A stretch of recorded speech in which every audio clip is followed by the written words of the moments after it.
El respeto se siente en un saludo, en escuchar sin interrumpir, en valorar cada historia que nos rodea. Cuando respetamos, nos encontramos, crecemos juntos y construimos paz. El respeto nos hace dignos. Un mensaje de la Facultad de Derecho y Ciencia Política de la Universidad del Valle.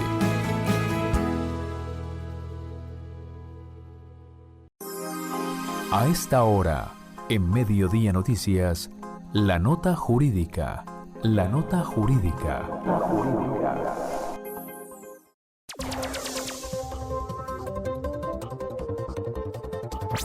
La 12 del día 30 minutos en Colombia, 12 del día 30 minutos en Colombia.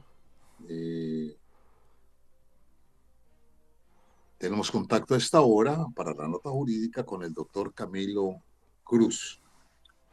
Hay un tema que veníamos desarrollando y que nos parece de trascendental importancia, y es el tema desde el punto de vista jurídico, sobre el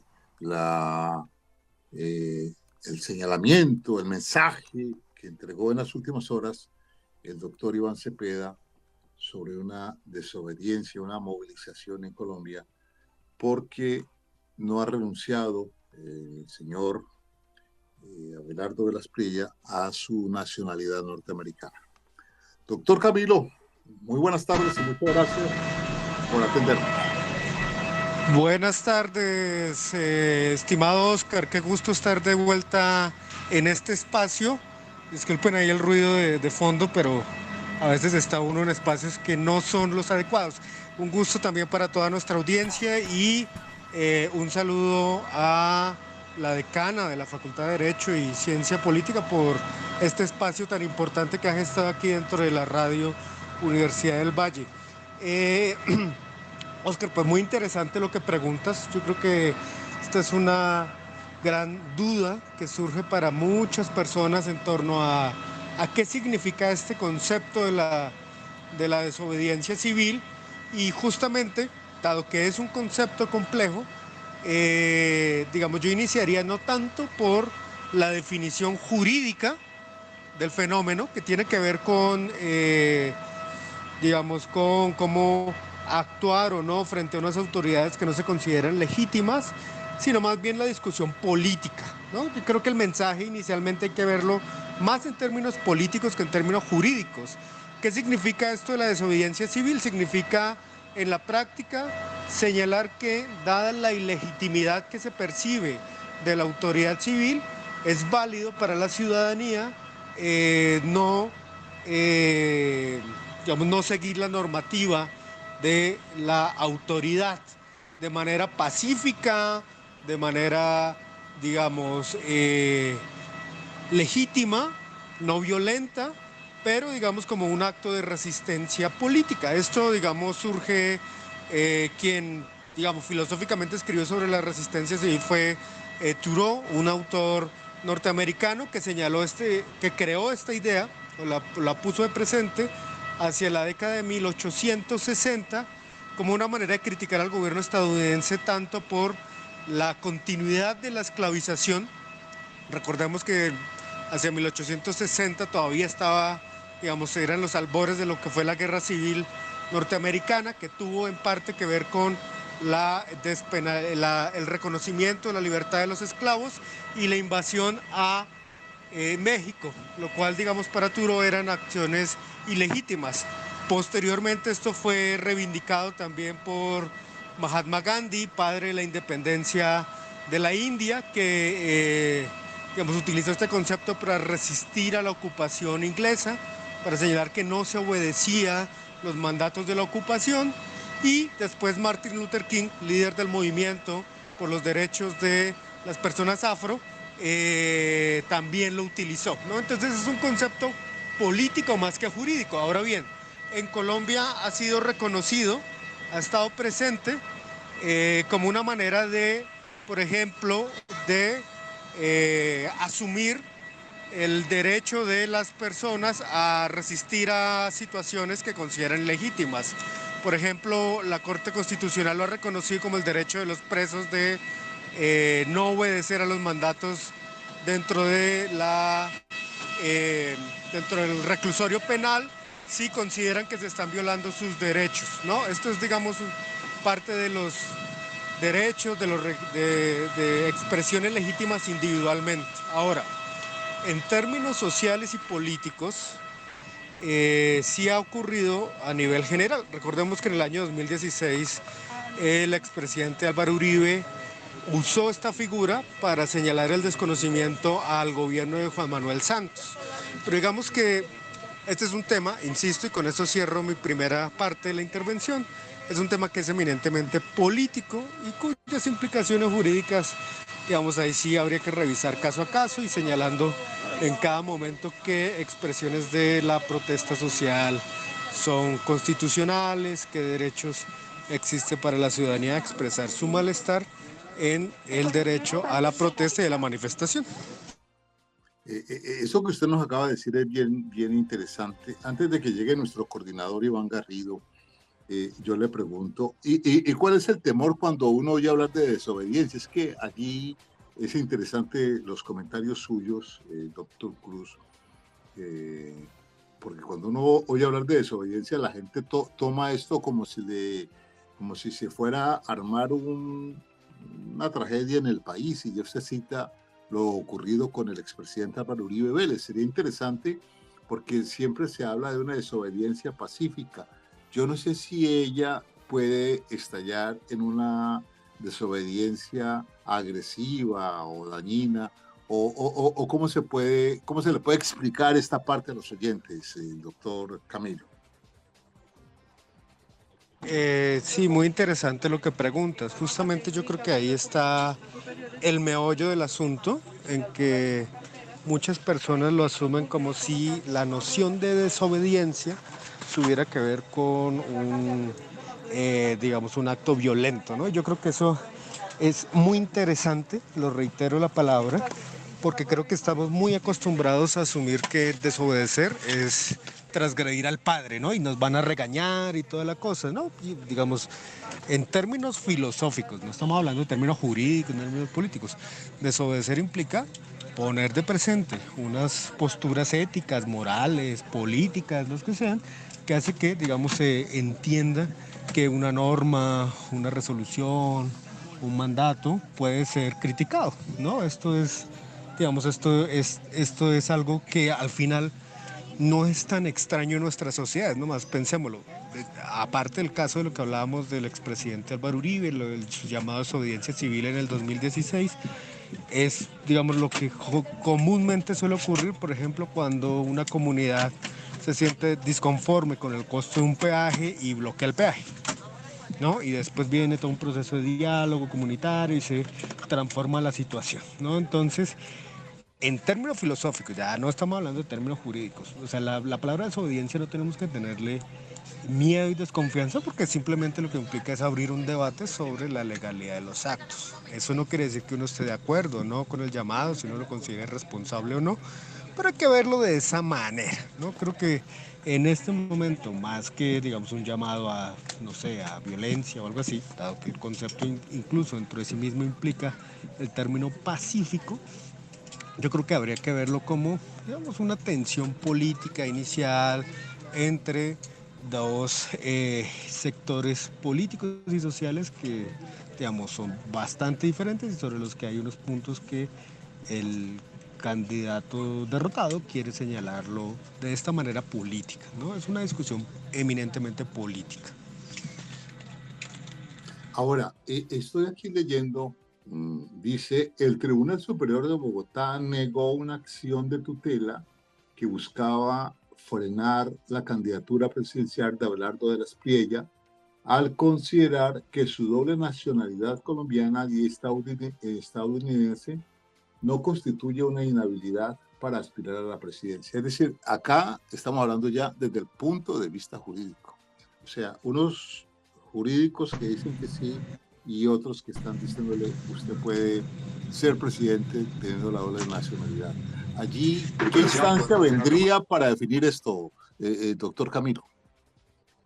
No, yo creo que, digamos, la sentencia de este tribunal, que es digamos, un tribunal administrativo, territorial, creo que es muy clara y eso está en el marco legal. Eso es claro que, digamos, que en Colombia la doble nacionalidad no es un problema para el ejercicio del cargo político. Lo que ha dicho Cepeda, lo que dijeron en su momento la Carta de los Juristas. Las 12 del día, Que se da el juramento de la ciudadanía estadounidense.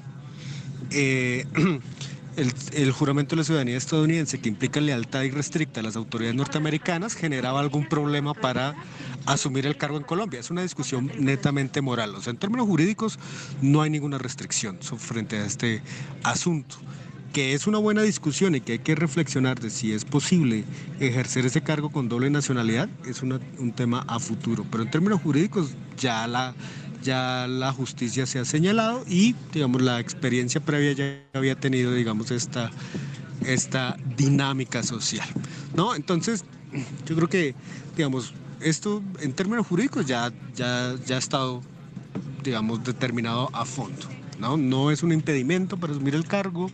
Nuestra legislación, por distintas razones, nunca consideró una situación de estas. Creo que en parte, yo creo que nunca se había considerado que eso fuera un impedimento porque no se esperaba que esto sucediera. No, eso cuando no hay unas reglas porque pues son problemas que nunca se habían pensado si era necesario o no, o discusiones que no se habían pensado más que problemas. Entonces yo creo que esto hay que verlo desde una lectura política.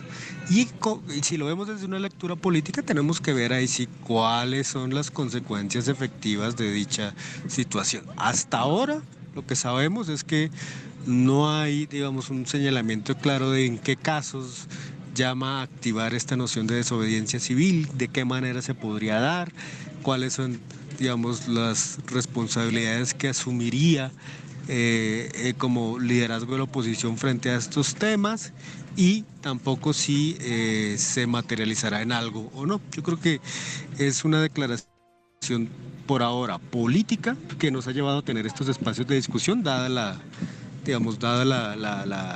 el interés que convoca a estos espacios, ¿no? y la atención que llama este tipo de declaraciones.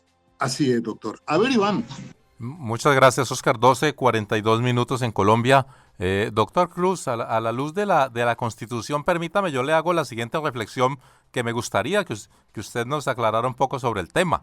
Se plantea que esas declaraciones de Iván Cepeda, del senador Cepeda, han generado pues toda esa discusión y anuncia que él será desobediente, pero detrás de él invita a cerca de 12.7 millones de personas que participaron en las elecciones a desconocer órdenes, disposiciones o mandatos que dé el nuevo presidente de los colombianos. Y queda ahí entonces en entredicho, y me gustaría que usted nos profundizara sobre ello, la constitución política, porque el señor de la Espriella pues obviamente también tiene que defender la constitución norteamericana. Entonces allí entra en ese choque que de pronto usted cómo lo interpreta, doctor Cruz. Bueno, muy interesante. Frente a esto, yo creo que, insisto, es una discusión netamente política, ¿no? Y es un hecho político, es una manera en la que, digamos, se quiere posicionar el señor Cepeda como el líder de la oposición, abriendo un espacio para señalar al gobierno entrante como un gobierno ilegítimo, un gobierno que no tiene la legitimidad dada su cercanía o, por qué no, vinculación con el gobierno de Estados Unidos, pero es, digamos, ya en términos concretos de cómo operaría esto, de cómo sucedería, creo que son cosas que se irán viendo a ver hasta dónde va a llegar este tipo de declaraciones y cuáles son los mandatos que quiere señalar frente a esto. Yo creo que es una manera, ahí sí, de posicionarse discursivamente frente al mandatario entrante. En términos de la Constitución, pues esto, digamos, si bien la desobediencia civil nunca va a ser un derecho explícito, ¿no? Ninguna Constitución va a decir tiene el derecho usted de resistirse, pues es un principio básico del liberalismo político, ¿no? Esto ha sido escrito por Rawls, por Thoreau, hay toda una discusión filosófica detrás. Y frente a la postura de Abelardo de la Espriella, yo creo que sí habría que tener una discusión social de si tiene sentido o no tener, no considerar este tipo de escenarios, donde se tenga un presidente que pueda tener, digamos, esa restricción al menos simbólica, ¿no? Y creo que es válido exigirle a un mandatario entrante de que si puede, si lo considera y si es un símbolo necesario, pues que reconozca o no la renuncia o no a su doble ciudadanía. Esto ya ocurrió, digamos, no con mandatarios, sino por ejemplo con el canciller. El antiguo canciller Luis Gilberto Murillo tuvo que renunciar a su ciudadanía estadounidense porque, digamos, frente al cargo de ministerio sí se exigía eso. Ahora, es, insisto, una discusión política que sí deberíamos dar más allá del apasionamiento que pueda venir con la postura que dio Iván Cepeda o el nerviosismo que pueda existir frente a ese fantasma del estallido social que yo creo que es infundado, ¿no? Creo que los malestares y la protesta social son válidos y un llamado a desobediencia civil pacífico tiene que ser trabajado responsablemente si es la postura que quiere posicionar como líder de la oposición. Una cosa que vale la pena y es de pronto llevar ello a la Constitución y diríamos de ninguna nacionalidad, llámese italiana, norteamericana, francesa, porque mañana no faltará que de pronto haya alguien que tenga una nacionalidad de otro país que no nos guste a los colombianos y entonces también vamos a entrar. Yo creo que eso va a llegar allá, ¿no, doctor Camilo? De pronto a que no pertenezca a ninguna otra nacionalidad que aspira a la presidencia, doctor Camilo.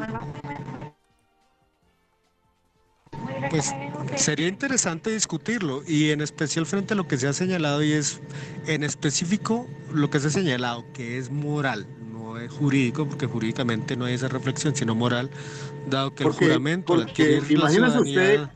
Imagínese usted que sea israelí, por ejemplo, con todo lo que ha pasado, por ejemplo.